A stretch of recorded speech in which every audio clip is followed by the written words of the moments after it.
Okay, thank you for watching this presentation. So my name is Marcos Oviedo. During this quick talk, I will walk you through what SysmonX is and how I come up with the idea of creating something like this. Okay, so the agenda for today is going to be around, just a big introduction about myself. Then we will talk about the why we need something like SysmonX. Then I will talk a bit on the how this can be done, and I will wrap up everything with the what SysmonX brings to us. I will also show a quick demo of the current functionality. Okay, so a quick introduction about myself. So so as I mentioned, my name is Marcos Oviedo. InfoSec is my passion. That's what I spend most of my free time, besides of being a father of a 3 years old girl. So I also truly believe on pushing the limits of open source tool. So uh, I noticed that there has been a growing trend of tools released to the community. Most of those tools really produce a lot of impacts on the things that can be achieved to the community. So that was kind of my inspiration of while creating things like SysmonX. So so I basically come up with the idea of creating something like this at the beginning of the year. Then due to a lot of things, I didn't have much time to work to sit and work on actually creating a tool. So I ended up writing a POC, a prototype of the tool that got accepted to Black Hat user Arsenal track this year. So I ended up presenting that prototype during Black Hat, and since then I've been kind of refactoring a lot of things and increasing the quality of the code. So I am expecting to continue doing that in order to get a really productive version of the SysmonX tool really soon. Besides speaking at Black Hat this year, I also created and presented a tool at open source tool at Black Hat last year. The tool is called MemHunter. You can find more details on my GitHub. And also presented MemHunter at this year DEF CON Demo Labs and this year DEF CON Blue Team Village. Besides this passion for InfoSec and the work as an open source tool creator, I am also a software architect at McAfee. That's my daily job. I'm also the B-size organizer here at my local town in Cordoba in Argentina. And that's my contact details in case you want to reach me with questions or anything. Okay, so why SysmonX? SysmonX is mainly an attempt to increase the level of functionality that you can get from a tool like Sysmon. So as you know, Sysmon is widely deployed for multiple purposes. Most of the case is just a way to augment the monitoring and visibility of the events that you get on your OS. The thing about Sysmon, I mean, Sysmon is great, and I really admire the guys who create this, Mark Rursanovic in special. But the main gaps that Sysmon has are in terms of visibility and functionality, and the thing that there is not easily. There's no way to add new events to Sysmon. The main drawback of Sysmon is that it's closed source nature. So you cannot add new events. You cannot add new metadata to the current events. The way to correlate, events and the way that you can use to express event filtering is actually a bit limited. There is also poor signal-to-noise ratio on the capture events. So there are some security events that are actually quite noisy. And there is also a couple of ways to subvert those, the event collection that Sysmon provides, and that's kind of period because the community, whoever is using this solution to get visibility on their environment, they have to wait for the new Sysmon version in order to get those security issues to be fixed. So SysmonX is basically an attempt to overcome these limitations and to be able to react to the dynamic threat landscape through an open source community-driven approach. Yeah, so my idea was to allow people, especially blue teamers, to have a framework that they can use to add new threat detection content and new ways to get visibility of what is actually happening on the endpoint. So so that's what I am trying to reflect in here. The problem is that threat detection engineering is getting complex as the threat landscape evolves. Blue teamers that rely on Sysmon are struggling with the Sysmon limitations. And there is actually no way for blue teamers to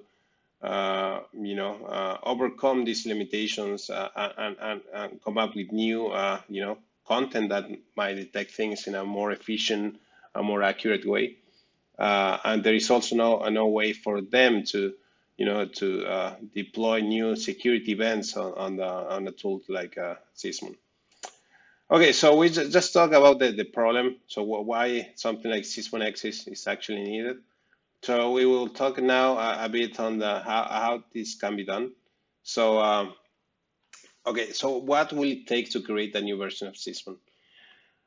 From when I initially start thinking about this, I realized that okay, Sysmon has a lot of adoption and it's a lot of people really used to the way that Sysmon works. I meant the way that you can filter stuff and the way that you can get the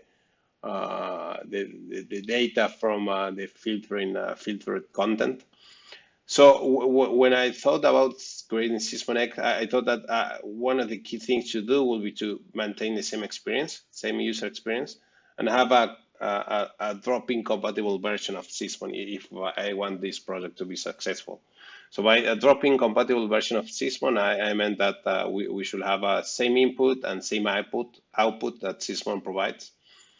And along with that, we should, keep the same level of forensic information that is currently reported by the Sysmon security events. And this is actually key because there are a lot of people, rely on different different fields on the Sysmon security events. So having the same fields and having the same level of information is actually crucial here. Okay, so when thinking about these fields, this forensic data, so we need to, so someone might be asking, okay, where does Sysmon gets its data anyway? So Sysmon gets its data from a combination of event collection through a driver, through a custom driver, and through a Windows service. So Sysmon have a small utility that is in charge of deploying a new driver and creating a new service that will make this event collection possible. So once the driver is running, it will register itself for a series of kernel callbacks that are basically functions that you call and you ask those functions to you ask the kernel through those functions to get that specific handler in your driver to be called whenever something specific happens. There are a series of kernel callbacks that any driver can leverage to be notified on things like a new process creation. So most of the AV vendors does this, by the way. Um, so yeah, so the Sysmon driver will register, a handler for these kernel callbacks, and it will also register, the different function codes for the mini filter functions. So these are things related to the file system mainly. So there will be callbacks also that will be being registered by the Sysmon driver, and that will allow Sysmon to get information on new file creation, for example, new name pipe connector creation, yeah, things like that.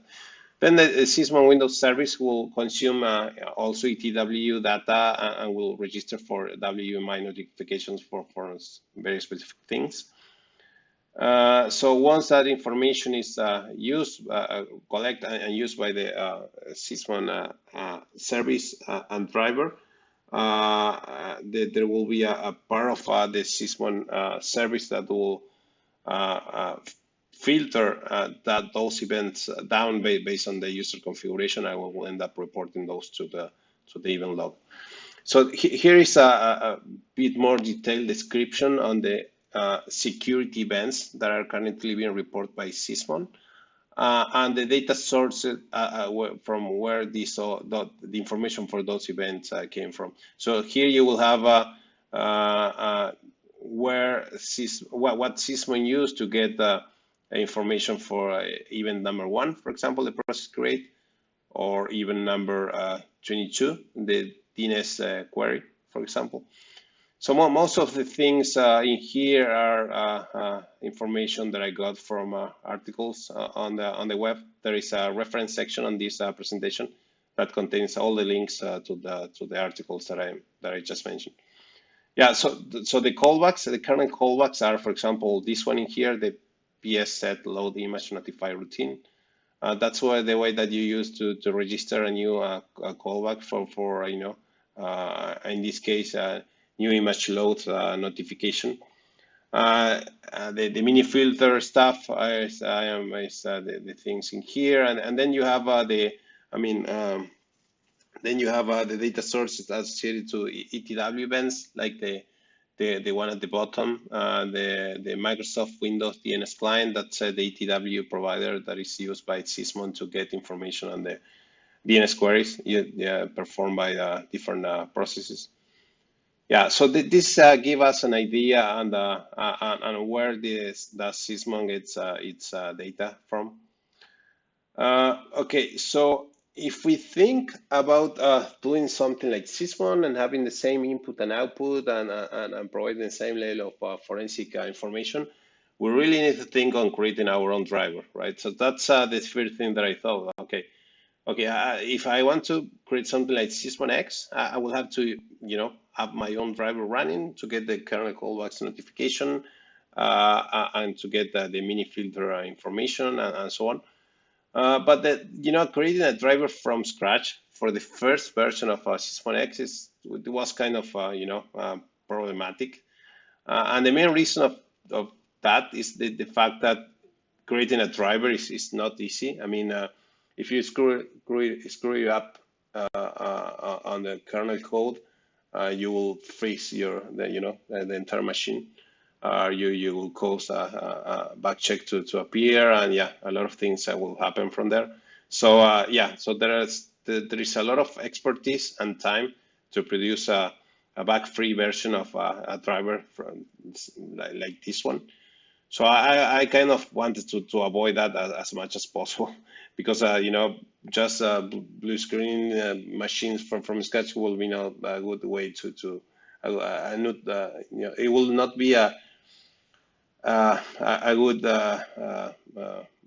way of marketing a open source tool like this one. So yeah, so besides that, creating a new driver implies that you have to Google sign that driver. So you have to go through the Google signing process of Microsoft that costs time and money. And being an open source tool, we are a little on a budget here, so we don't have much money to spend on Google signing our drivers. Yeah. So and the second thing is that Yeah, I also thought, okay, can we just use ETW to complete, the missing pieces of the different events?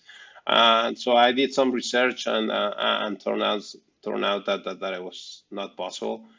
So so that there are information that is just not available through ETW, like the information required for even security events like the time stamping event, event number.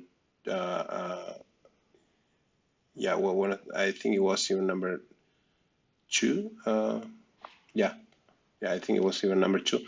Yeah, so yeah, and also yeah, so that was kind of breaking the drop-in compatible contract that we want to push from the beginning. So first iteration was a no-go. So then I moved into second iteration. Okay, can we? I just use the Sysmon driver instead of creating our own driver. That was actually technically possible, but the main limitation with this approach come from the legal part. So both this, I mean, any sysinternal binary is kind of under the umbrella of the sysinternal software license terms, and that means that you cannot repackage any binary as part of your tool. Either the case if that tool is a free or commercial tool, so you cannot do that.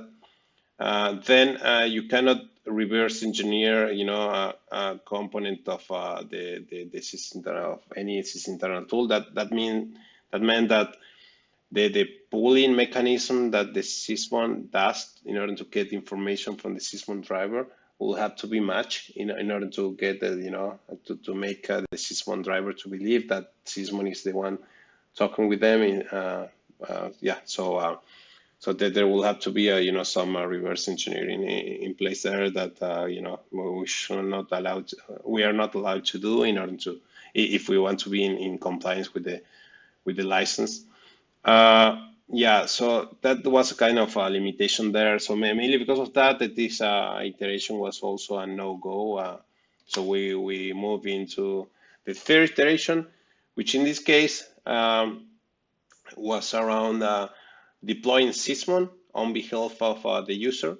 That was actually in line with the license.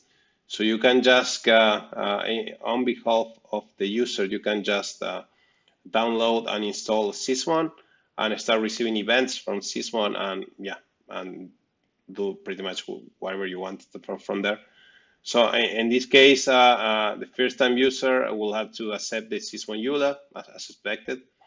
Yeah, and the Sysmon events can be, listened through ETW, so that there is a Microsoft Windows Sysmon ETW provider that you can just listen to for Sysmon events. And Sysmon here will act as a sensor mainly. So everything will be forward to SysmonX. There will be no filtering. So yeah, so SysmonX will receive all the events from Sysmon, and I will filter based on the user input. It will filter those events on SysmonX side. So Sysmon in this on this iteration, or on this on this iteration, it will be acting mostly as a sensor. Okay, but what about new data sources? I mean, we just say that there were limitations on Sysmon data. So if we want to create new data sources, so from where that data will came from, and there the idea was to use ETW. So ETW will provide the foundation for new security events. Yeah, yeah. So SysmonX will be receiving events from Sysmon, from ETW, and from potentially other sources. So we call that the trace backends. Yeah, and we will see a high-level architecture, a bit more detailed high-level architecture of SysmonX in a moment. Okay, so that's kind of concluded the why. So now we will talk about the what. So what SysmonX brings to us. So the idea for SysmonX is to allow that, InfoSec community to have more visibility on threat activity. And here we want to extend the Sysmon data collection through this concept of trace backend, and we want to create new security events. Then we also want to make the threat detection extensible and configurable, and we want to improve the matching engine, the current matching engine of Sysmon, to allow the way to allow new logical operations, new filter operations to be performed on the event fields. And we're also working on creating an improved matching engine that will allow the people to, to perform a bit more complex filtering and detection logic. We also want to improve the signal to noise ratio. By here I meant that there are security events that are actually quite noisy. So I have this idea of adding the concept of security scanners. So the events can be, once filtered, the events coming from the different sources. We can pass them down to a series of scanners that can perform some heuristics on them to decide if those events have to be reported or not. So there is a demo on that I'm going to show you, and then the last section of this presentation. And the idea for the demo is to show how a process creation event can be classified to determine if there is a code injection happening on that new process creation event. So in this case, it's not actually a code injection, it's more like a defense evasion technique. But the idea here is that you can apply, through these scanners, you can apply a memory inspection heuristics to determine if a process has been hollow or not. So process hollowing can be detected through SysmonX. And the way that detection happens is that you have these scanners that acts after event got filter, and what the scanner will do is that it will grab the for this specific case, it will apply a heuristic that will be around grabbing the PV from the running process for the newly created process. From that PV, it will grab the address of the main module of that process, and with that address, it will get the P headers from the some fields from the P header from that main module address, and then it will cross-check those P headers with the P headers of the main module of the counterpart on disk. So if there's a difference between those, there will be a flag report on the SysmonX event. So we'll see that on the demo. Then another thing that I want to push is the resiliency. So I want SysmonX to be more resilient and more robust against subversion and evasion techniques. And I want this product to be community driven. And by community driven, I meant that the InfoSec community will not have a way to will not have a framework that will empower them to create new detection content, create new visibility, new security events, new data collection sources, and so on. And most important, they will have a common place for threat detection engineering. Okay, so this is the SysmonX current architecture. So as you're seeing here, there are two parts. Actually, there are two logical parts, but this SysmonX itself gets deployed as a standalone Win32 application. So you have the SysmonX binary that will copy itself into the working directory, and it will register that binary as a service. So the same binary can run as a utility and as a service.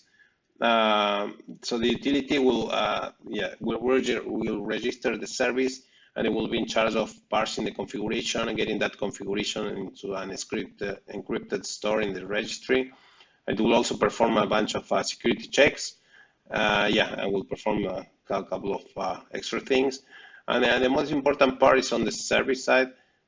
Yeah, sorry. The utility will also download and install the trace backends, in this case, Sysmon, and we will get Sysmon to be run.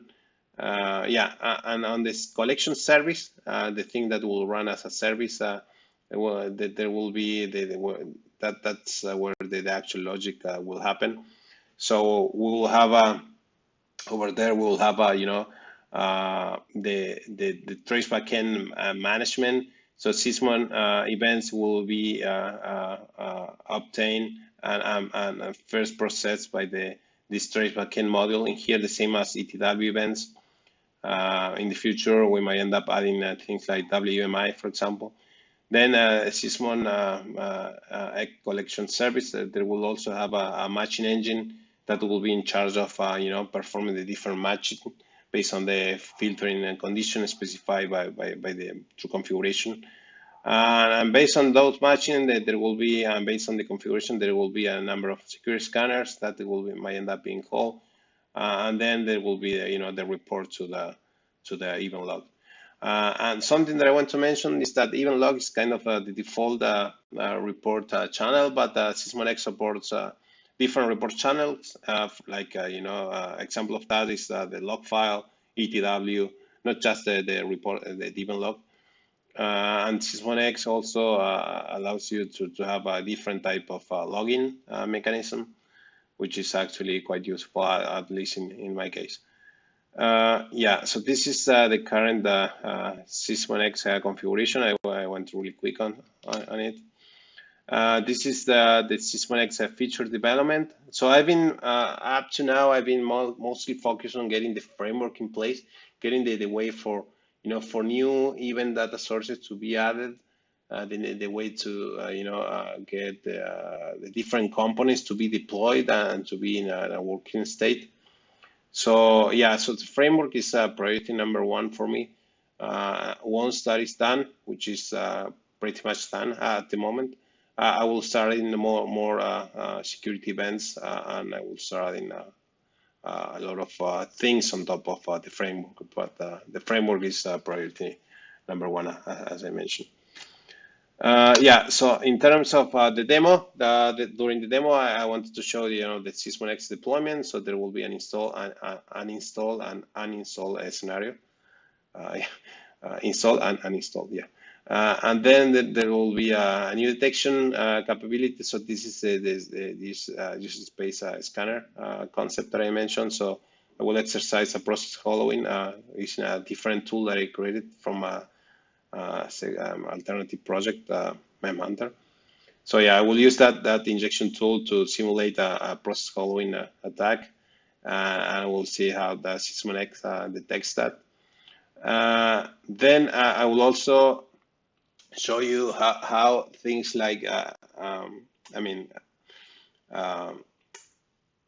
how the matching engine can be extended to have new filtering conditions, like in this case the regex capability. So there is a new condition, filtering condition that I added to SysmonX that has the ability to filter based on regular expression. So I will be showing that too. And in terms of more visibility, I will be showing how new security events can be added. In this case, just added PowerShell script login visibility. So this basically allows you to have visibility on the things executed by the PowerShell engine. Okay, demo time. So I will show the demo at the end of the video. So actually, I'm going to record a separate video for the demo just to facilitate the sharing of that small video instead of sharing this big presentation. So yeah, I will share that in a moment. I just want to mention that in case you have any question, comments, or you want to contribute to the project, you can reach me out at this user on Twitter, or you can just write me at my personal email. This is the address of the repository, and these are the reference that I mentioned, which contains a lot of low-level details on Sysmon. Yeah, so go ahead and have a look at them, and they're actually quite interesting. Okay, thank you very much. We will resume with the demo video.